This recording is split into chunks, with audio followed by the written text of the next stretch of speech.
ప్రియమైన సహోదరి సహోదరులారా, నీరజ్ మిస్సెస్ అభిషేక్ పండితుల నుంచి అందరి వాక్యం అందిస్తూ ఉన్నాం. ఈరోజు మనం ధ్యానించబోయే వాక్య భాగం కీర్తన గ్రంథం 33వ కీర్తన 11వ వచనం.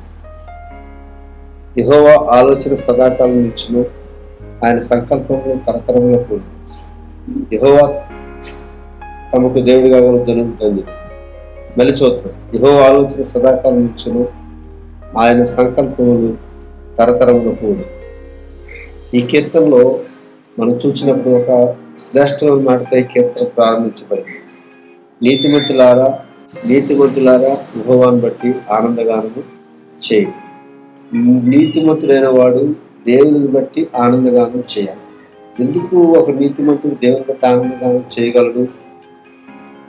ఒక చెడు అలవాటు గలవాడు ఆ చెడు అలవాటుని బట్టి ఆనందగానం చేస్తాడు. మన అందరూ తెలిసిందే. ఒక దుష్టుడు తన దుష్టత్వం బట్టి ఆనందగానం చేస్తాడు. కానీ నీతిమంతుడైన వాడు విశ్వాసం మూలంగా జీవించును అని చెప్పబడింది. విశ్వాసం మూలంగా చెప్పబడిన మాట ప్రకారంగా విశ్వాసం మూలంగా నువ్వు నీతిమంతుడు. ఎవరు యేసుక్రీస్తు శిలువ మరణం ప్రోత్సాహం బట్టి నీతిమంతుడు. దేవుని వాక్యాన్ని నమ్మకం బట్టి నీతిమంతుడు. అలాగే దేవుని కట్టడలను ప్రేమించి వాడు గైకుని వారు నీతిమంతులు. దేవుని భయాన్ని కలిగి ఆయనకు విధేయులు, ఆయన చిత్తమును ప్రేమించేవారు నీతిమంతులు. అటువంటి వారు యెహోవాను బట్టి ఆనందగానం చేస్తారు అని చెప్పి చాలా విషయాలు చెప్తూ ఈ 11వ వచనం వచ్చేటప్పటికి యెహోవా ఆలోచన సదాకాలం నిలుచును అనేటువంటి మాట మనం చూస్తున్నాం. The council of the lord అంటే ఆయన తలపెట్టినది అంటే ఆయన ముందు చూపుతో తలపెట్టినటువంటి ఏ కార్యమైనా, నిర్ణయమైనా, ఏర్పాటైనా అది సదాకాలం నిలిచింది. సదాకాలం అంటే ఎల్లకాలం. ఫర్ ఎవర్ అనే పదం ఇంగ్లీష్లో మనం చూస్తాం. ఎల్లకాలం నిలిచి ఉంటుంది. దానికి అంత అనేది ఉండదు. మానవుల ఆలోచనలు చేస్తారు. కొన్ని ప్రభుత్వాలు చట్టాలు చేస్తారు. ఒక చట్టం ఒకవేళ ఈ సంవత్సరం చేసింది అనుకోండి, ఒక 4 సంవత్సరాలు పోయిన తర్వాత ఆ చట్టం ఆ పరిస్థితులకు లేకపోతే ఆ చట్టంలో లొసుగులను బట్టి ఒక కొత్త చట్టం చేయవలసిన అవసరత ప్రభుత్వాలకి లేకపోతే ప్రభుత్వం వెనకాల ఉండే గొప్ప జ్ఞానవంతులైన సలహాదారునికి కూడా అవసరం వస్తుంది. కానీ దేవుని ఆలోచన అలాంటిది కాదు. దేవుని ఆలోచన సదాకాలం నిల్చును. దానికి ఎదురనేది లేదు. అది వీగిపోయే పరిస్థితి లేదు. అది ఫెయిల్ అయ్యే పరిస్థితి అంటే దానివల్ల నష్టాలు ఎక్కువ వచ్చే పరిస్థితి దేవుని ఆలోచనకు లేదు. దేవుని ఆలోచన చేయబడినప్పుడు ఎంత తీర్మానంతో దేవుడు చేస్తాడో అదే శక్తితో అది తుదమట్టుకు కొనసాగుతున్న ఆలోచన దేవుని ఆలోచన. అలాగే 2వ లైన్లో మనం చూసినప్పుడు ఆయన సంకల్పములు తరతరములకు ఉండును. అందు గురించే కీర్తనాకారుడు 9వ కీర్తన అంటాడు, ప్రభువా తరతరములకు నీవే మాకు దేవుడు అని చెప్పి మాట్లాడతాడు. ఇది చాలా శ్రేష్టమైన ప్రార్థన. ఆ ప్రార్థనకి హెడ్డింగ్ ఏంటంటే దైవజనుడైన మోషే చేసిన ప్రార్థన. ప్రభువా తరతరముల నుండి మాకు నివాసస్థలం నీవే. తరతరాలు అనే పదం కేవలం పరిశుద్ధ గ్రంథంలో చెప్పబడిన సజీవుడైన దేవునికి చెందినది మాత్రమే. మానవులను ప్రేమించి తన సర్వస్వం దారిపోసి వారి కొరకు చనిపోయి తన ప్రాణాన్ని పెట్టి మరలా తన ప్రాణాన్ని తీసుకొని మృత్యుంజయుడ తిరిగి వేసిన యేసు ప్రభుకి చెందిన మాట మాత్రమే గాని అది వేరెవరికి కూడా చెందదు అనే సత్యాన్ని మనం గమనించవలసిన వారు ఉన్నాం. అయితే ఇక్కడ చెప్పండి సత్యం ఏంటి? ఆయన సంకల్పములు తరతరములకు ఉండును అనేటువంటి మాట చెప్పబడింది. ఆయన సంకల్పములు తరతరములకు ఉండుననే మాట చెప్పబడింది. ఆయన సంకల్పములు తరతరాలు ఉంటాయి. ఆయన అనుకున్నది, ఆయన ఏర్పాటు చేసిన ఆయన ప్లాన్, ఆయన ప్రణాళిక అనే దాని గురించి బైబిల్ గ్రంథంలో చాలా చోట్ల రాయబడింది. అది శాశ్వతమైన పునాదుల మీద చేయబడిన ప్రణాళిక. ఆ ప్రణాళికకు ఎదురు లేదు.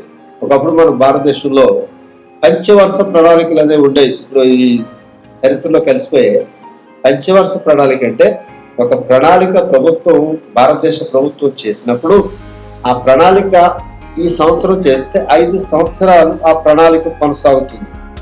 అలాంటి పంచవర్ష ప్రణాళికలో ఒక భాగమే నాగార్జున సాగర్ జల ప్రాజెక్ట్. ఎందుకు చెప్తానంటే, ఒక ప్రణాళిక అనేది దేశం అభివృద్ధి కొరకు సాగాలనుకున్నప్పుడు అది ప్రారంభించి దాన్ని ముగించడానికి దాన్ని దీర్ఘకాలం పడుతుంది. అది పంచవర్ష ప్రణాళిక అని పేరుతో పిలిచేవారు. ఇప్పుడు కూడా ఆ ప్రభుత్వంలో పెద్ద శ్రేష్టమైన పని, ప్రజలకు ఉపయోగపడే పని, అది వంతెన కావచ్చు, రోడ్డు నిర్మాణం కావచ్చు, లేకపోతే ప్రజల కొరకు చేసే సంక్షేమ కార్యక్రమాలు కావచ్చు, దేశ అభివృద్ధి కొరకు స్థాపించే పెద్ద పెద్ద పరిశ్రమలు కావచ్చు, వాటిని స్థాపిస్తారు.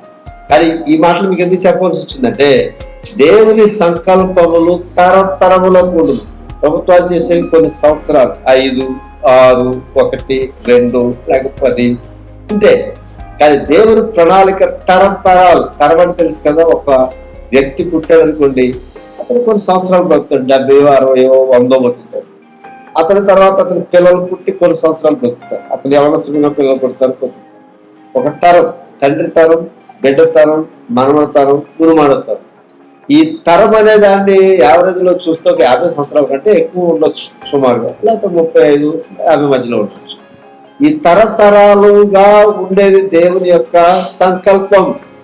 అది నమ్మాలి, దాన్ని గ్రహించాలి, దేవునికి మనం విధేయులు కావాలి. ఒక వ్యక్తిని దేవుడు పుట్టించాడంటే అతడి జీవితం ముగించే వరకు దేవుని ఏర్పాట్లు కొన్ని ఉంటాయి. దేవుడు సృష్టిని చేశాడంటే ఆ సృష్టి కొన్ని వేల సంవత్సరాలు, కోట్ల సంవత్సరాలు అది కొనసాగటానికి దేవుని ఏర్పాటు. ఉదాహరణకు మనం పీల్చే గాలి, ఇప్పుడు పీల్చుతున్న గాలి ఒకప్పుడు ఆదాము పీల్చారు, మధ్యలో ఎన్నో తరాల వాళ్ళు పీల్చారు, నీళ్ళు వాళ్ళు తాగారు, మనం తాగు. ఇది దేవుని ప్రణాళిక. దేవుని ప్రణాళికలో తేడాలు ఉండవు. ఆయన చేసిన ప్రణాళిక శ్రేష్టమైనదిగా ఉంటుంది. అది ఎప్పటికీ కూడా చెరిగిపోంది, తరిగిపోంది, కూలిపోంది. అది మనం ఎరిగి దేవుని నమ్మవలసిన వారం ఉన్నామనే సత్యాన్ని ఈ వాక్య భాగం మనకు తెలియజేస్తుంది. అలా యెషయా గ్రంథం 14వ అధ్యాయంలో 24వ వచనం చూస్తే అక్కడ ఒక చక్కని మాట చెప్పబడింది. సైన్యములకు యెహోవా ప్రమాణపూర్వకంగా ఎలాగో సెలవిస్తున్నాడు, నేను ఉద్దేశించినట్లు నిశ్చయముగా జరుగును, నేను యోచించినట్లు స్థిరపడును. దేవుడు ప్రమాణపూర్వకముగా ఎలాగో సెలవిస్తున్నాడు. ఈ ప్రమాణపూర్వకం అనే పదం ఎందుకు దేవుడు తన ప్రవక్త ద్వారా చేర్చాడంటే, దీనికి మనుషులు సాధారణంగా ఒక మాట ఆడి 4 రోజులు పోయాక మార్చేస్తారు. అది మానవ నైజం, మానవ స్వభావం, మానవుని బలహీనత అని కూడా చెప్పుకోవచ్చు. కానీ దేవుడు అన్నాడు, ప్రమాణపూర్వకంగా చెప్తున్నాను. ఏం మాట అయితే చెప్తున్నానో దాన్ని ఖచ్చితంగా ఎవడు ప్రశ్నించడానికి వీల్లేదు, అది మారే పరిస్థితి లేదు అనేటువంటి మాట చెప్తున్నాడు. నేను ఉద్దేశించినట్లు నిశ్చయముగా జరుగును. నేను ఏమైతే ఉద్దేశిస్తానో నిశ్చయముగా, షూర్లీ, తప్పనిసరిగా జరుగుతుంది. దానిలో ఏ విధమైన మార్పు లేదు. ఎవడంటాడు ఇంకా, నేను యోచించినట్లు స్థిరపడు. ఆయన ఏమైతే యోచిస్తాడో, ఆలోచిస్తాడో, తలపెడతాడో, ఏ పని అయితే ఎక్కడి వరకు వెళ్ళాలనైనా పనిని ప్రారంభిస్తాడో ఆ పని చెట్ట చివరి వరకు వెళ్తుంది. దానిని మార్చడానికి, కదపడానికి, మార్పులు చేర్పులు చేయడానికి మరెవరికి అధికారం లేదు. రాజుకైనా ఎవరికైనా అధికారము లేదని దేవుడు మాట్లాడుచూ ఉన్నాడు. కాబట్టి నేను యోచించినట్లు స్థిరపడు. అలాగే సామెతల గ్రంథంలో 19వ అధ్యాయంలో 21వ వచనంలో మనం చూస్తే అక్కడ కూడా చక్కని మాటలు రాయబడ్డాయి. నరుని హృదయంలో ఆలోచనలు అనేకములుగా పుట్టును, యెహోవా యొక్క తీర్మానమే స్థిరము. నరుని హృదయంలో ఆలోచనలు అనేకములుగా పుట్టాయి. మన మెదడు ఎలా ఉంటుందంటే, ఆయా పరిస్థితులను బట్టి, ఆయా సమయాలను బట్టి అది పనిచేస్తూ ఉంటుంది. సంతోషంగా ఉంటే ఒక ఆలోచన, దుఃఖంగా ఉంటే ఒక ఆలోచన, మధ్య ఉంటే ఇంకో ఆలోచన, లేకపోతే ఒక స్పీడ్ బ్రేకర్ జీవితంలో తగిలితే ఒక ఆలోచన. ఇవి మనుషుల ఆలోచనలు అనేకములుగా పుట్టాయి. అనేకలు అంటే ఆ నెంబర్కి లిమిట్ లేదు, అన్లిమిటెడ్ నెంబర్. కాబట్టి అనేకములుగా పుట్టే ఆలోచనలు ఎన్నో పుడతాయి, ఎలా వచ్చే అలాగే పోతాయి. కానీ యెహోవా యొక్క తీర్మానమే స్థిరము. దేవుని ఏమైతే నిర్ణయించాడో, తీర్మానం చేశాడో అదే స్థిరము అని చెప్పడం. తీర్మానం, ఏ తీర్మానం? కమిటీల తీర్మానం కాదు, అసోసియేషన్ తీర్మానం కాదు, పార్లమెంట్ అసెంబ్లీ తీర్మానం కాదు. కేవలం యెహోవా యొక్క తీర్మానమే, దేవుని తీర్మానమే స్థిరమైనది. ఈ రోజున మానవుడైన నీవు నీ ఆలోచనలు బట్టి, ఈ రోజు వచ్చిన ఆలోచన, ఇంకొక రోజుతో ఆలోచన, రకరకాల ఆలోచనలు మనిషికి వస్తాయి. ఒకడు అనుకుంటాడు, నేను ఇంతమందిని సిగ్గుపడి చేసి నేను ముందుకెళ్ళిపోతాను, లేకపోతే ఎంతమందిలో సిగ్గుపడిపోయి నేను ఏం చేయాలి. ఈ మనిషి ఆలోచనలు ఎలా ఉంటాయంటే సముద్రపు కెరటాల్లో ఉంటాయి.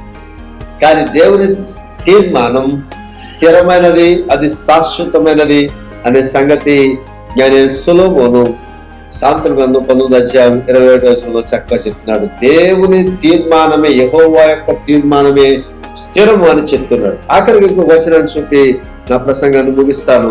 యెషయా గ్రంథం 46:10. యెషయా గ్రంథం 46:10.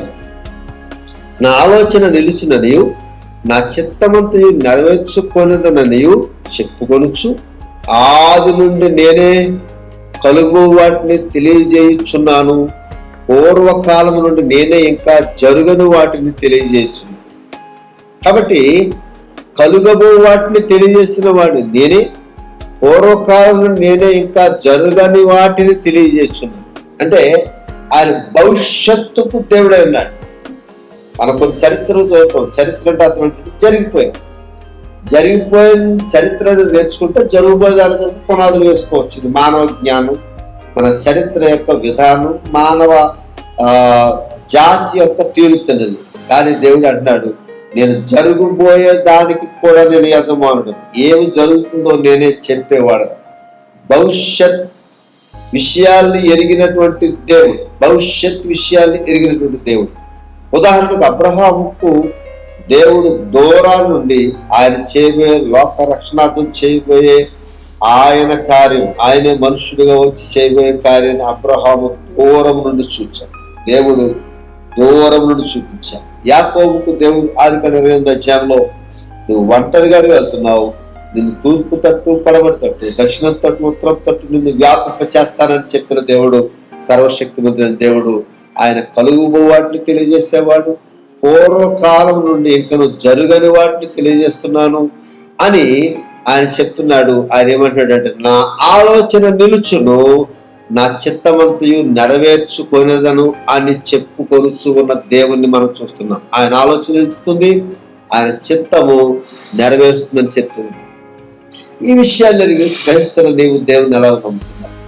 దేవుని యొక్క ఆలోచనకు నీ హృదయంలో ఎలాంటి స్థానం?